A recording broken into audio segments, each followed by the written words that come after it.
reason we were at that Verona 8th mile drag strip was to settle an in-shop debate finally of which car is faster, our 2001 Hellcat swap Dodge Viper or our 94 Mark IV Toyota Supra with 1,000 horsepower JZ. Full sequential. Both the cars were absolute rippers on the drag strip, and we wanted to finally know which one was absolutely faster. So we got them out there. First pass on the Viper, dropped the trans brake, made it about 10 feet, and the rear end completely shattered. Yeah. What? We haven't taken it out. Oh my God. Sheared. Completely sheared in half. Insane. I've never seen a shock fail like that, ever. Yesterday was the first time I've ever launched anything on a slick.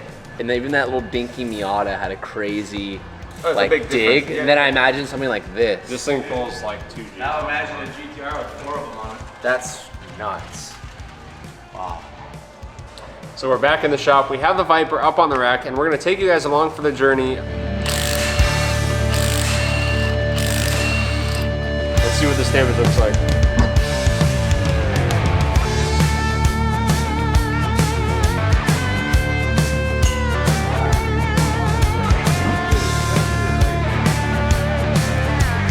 It is your last chance to get entered to win our 2022 Subaru BRZ and a check for $20,000. Getting entered is very simple. Head on over to throtl.com, pick up those car parts or some merchandise that you've been after, and for every $1 you spend, you're gonna get 1 automatic entry to win. Hurry up, the sweepstakes ends soon.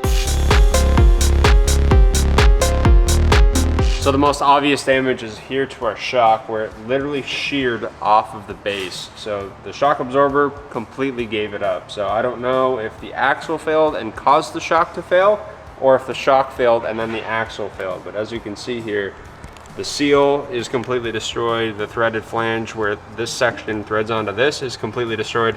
All of the shock fluid puked all over the track. It is not good. It also damaged the frame that the shock is actually mounted to.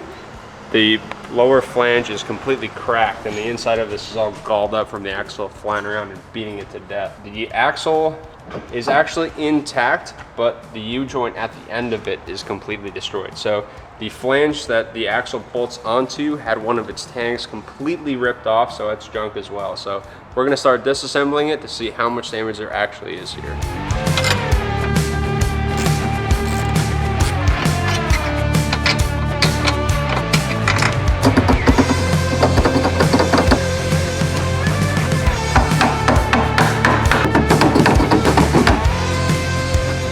Oh, it just ripped straight out of that. That's crazy. Seems like that threads failed more than the shock failed. Wow. See all the marks? It's like consistent all the way around. This section just got battered. Yeah, I'm curious on how. That's crazy, huh? How things got knocked out. Was it the axle and then this, or was it this? I don't know what the order is. Yeah. So there's a bunch of fluid in there, huh? Yeah, that's all shock fluid. So now we're gonna get the lower half out, starting with the reservoir.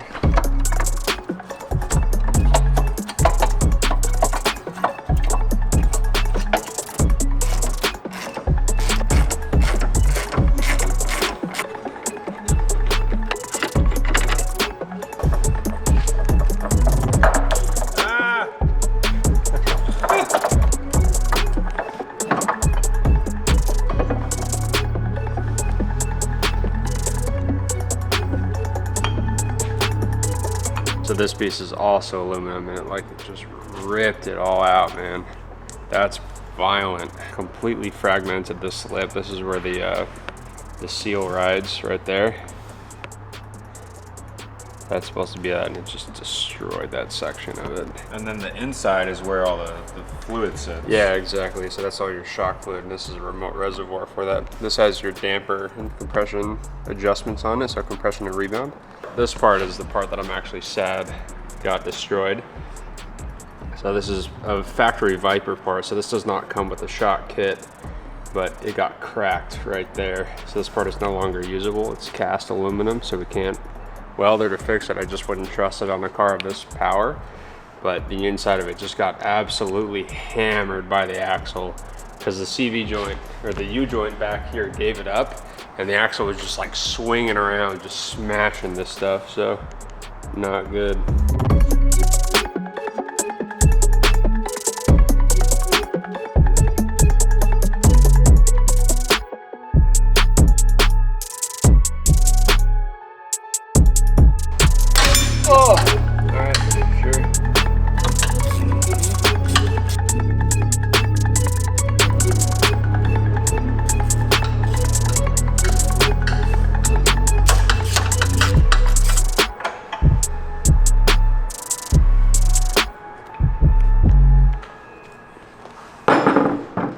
she looking like here? Hammered, dude. This is super stiff. And it's like clunky. Doesn't rotate nice. On top of that, the casting around here has just been beaten. This thing again, just bouncing around the inside of this little A-frame here. So the axle sits through like that. And when this U-joint lets go, the axle just swings around. It smashes everything. So it's all tore up, the casting's smoked. We didn't even find the little spicer, the little cups that go onto this, we didn't even find them. They were Really? They're gone? They were gone. They're just gone. So, not good. Luckily we have spare axles, so the first time we had a failure with this car was the axle itself. We probably still have that inside actually. So that's the original axle from the Viper. That's the first axle we had fail. And I was really, really hoping that this axle did the same thing, which is this section literally just wrapped like a paper towel roll, just wrapped in on itself. And that pulled this section out, as you can see, and then it fragmented this lower section. So we have spare axles on the Viper in case that happens again. And I was really hoping this did that because this is an easy fix. We just throw a new axle in, but that's not what happened.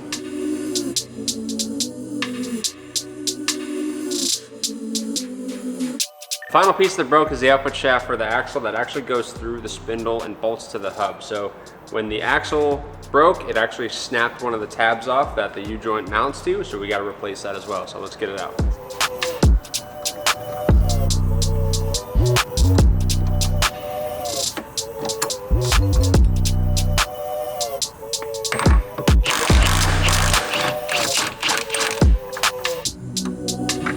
Loose, that's good news. It's loose. I was really hoping that it would just come out nicely and peacefully. There it is. So this failing is one of the true tragedies of this event, unfortunately, because we have to replace this. This can't be welded back together because it's cast iron, but it like sheared the head off the bolt. That got smoked on something. This entire ear is gone.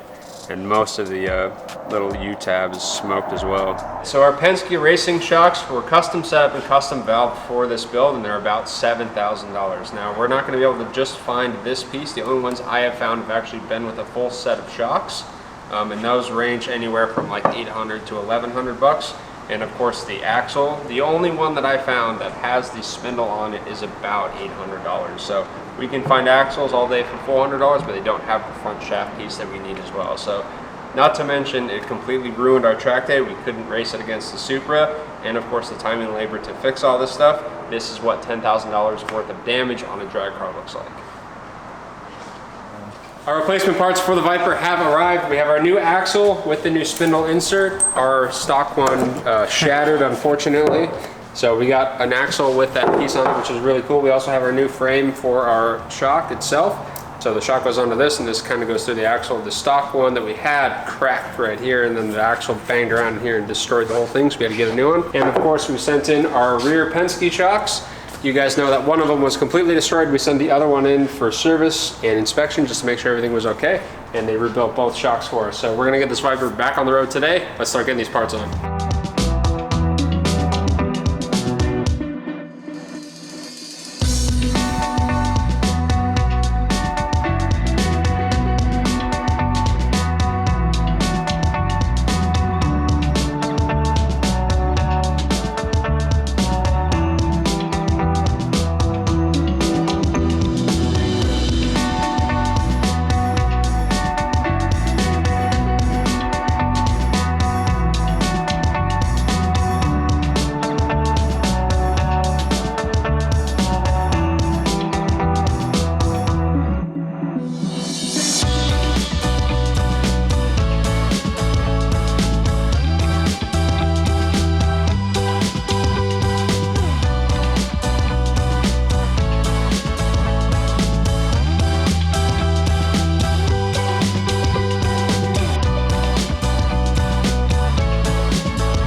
We got our shock axle and everything else installed in the Viper, and she's ready to go pretty much. I just have to torque the big axle nut. So I got Ricky here. He's gonna sit in the driver's seat. Hey! Push on the brake pedal so it doesn't do this, which is spins. We're gonna try and tighten it down, and then we'll be finished. I also unscrewed our rear tires, so next time we go to Verona, the tires will have a little bit of give in them, and they won't dead hug like it did. We break everything. We learn something every time we go to the track. Whether we break a car or not, we always change something in the car, and it just gets better and better and better. So screwing tires is for races only, apparently. Otherwise, it's looking mighty nice.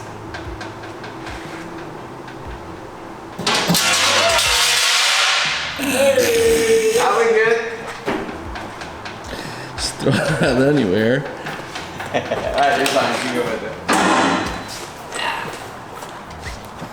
You gotta push harder than that, dog. Go. You gotta push harder than that, dog. There we go. That's a proper torque spec right there, brother. Hey! Viper's back. So we also set the spring height and the damping to what we had out of the box before we blew it up. So in theory, we should be able to go out on track and it'd be the same car as far as suspension setups and like corner balancing and stuff goes. We should be very close to where we were, so. All right, wheels on, Viper's back, baby. Back to the track, baby. Let's go.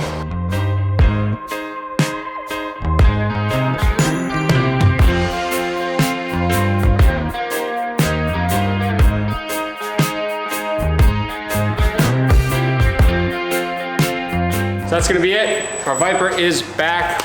We need to go and drive it, make sure everything is working correctly, solidify it, and go have fun with it. We're gonna race it against a Super still. That race didn't end up happening, but it is going to happen very soon. And a massive thanks to Dustin over at Penske for helping us sort these shocks out and getting it turned around in a super quick time. If you guys are looking for a high-end drag shock setup, Penske is incredible. Their service is amazing. The guys over there are amazing. The turnaround is really quick, and they're a very effective shock, as you guys have seen. So next time you see this thing, it's gonna be out on the track ripping. Thank you guys so much for watching. Don't forget to drop a like, comment, and subscribe.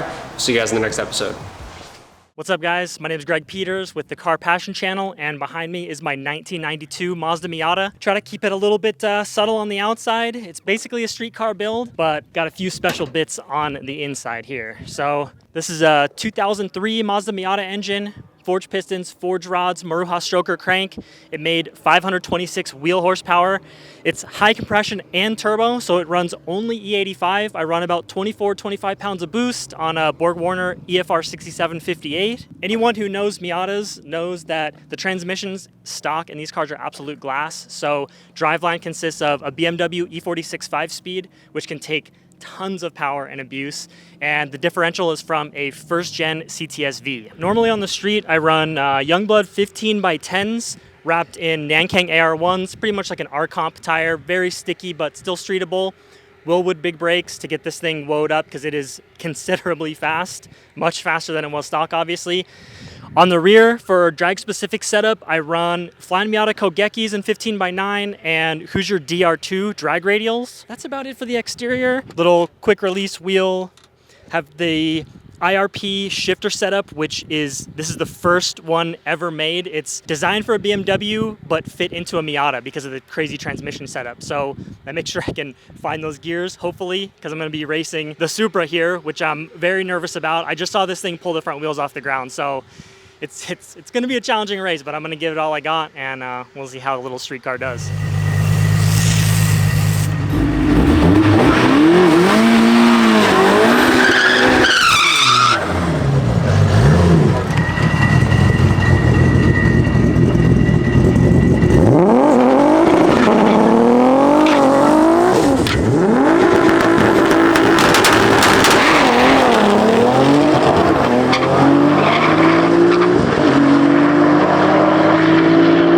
That thing took off. Did you see that? Holy crap. He red lighted though, that's the only thing. Damn, that Miata moves, dude. How that thing pulls is sick. 102 mile an hour trap speed. That's crazy. Ricky just red lighted. He did run a faster time, but I think that one goes to Greg. Unfortunately, it does go to Greg. Ricky red lighted, so you got the win on that. Dude, this thing sounds so good. Ricky, you red lighted. So Greg's got this one. All right, Greg. All right.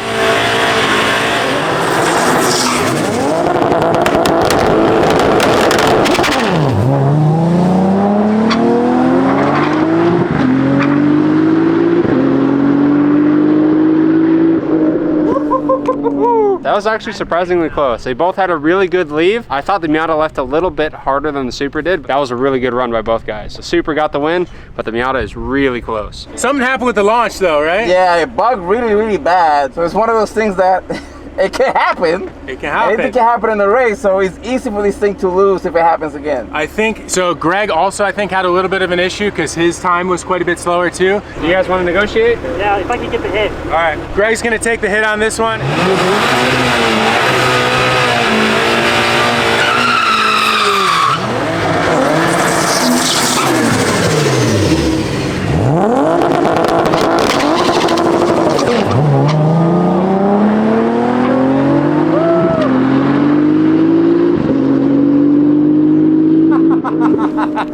That Miata moves, dude. Once he's in boost and the higher gears, thing just takes off. Nice job. You took the win. Anything can happen here, out here at Verona. Ricky, what happened? Turbo is so big that it takes a while to spool up. So once it bugs up, the spool just dies and then it's over.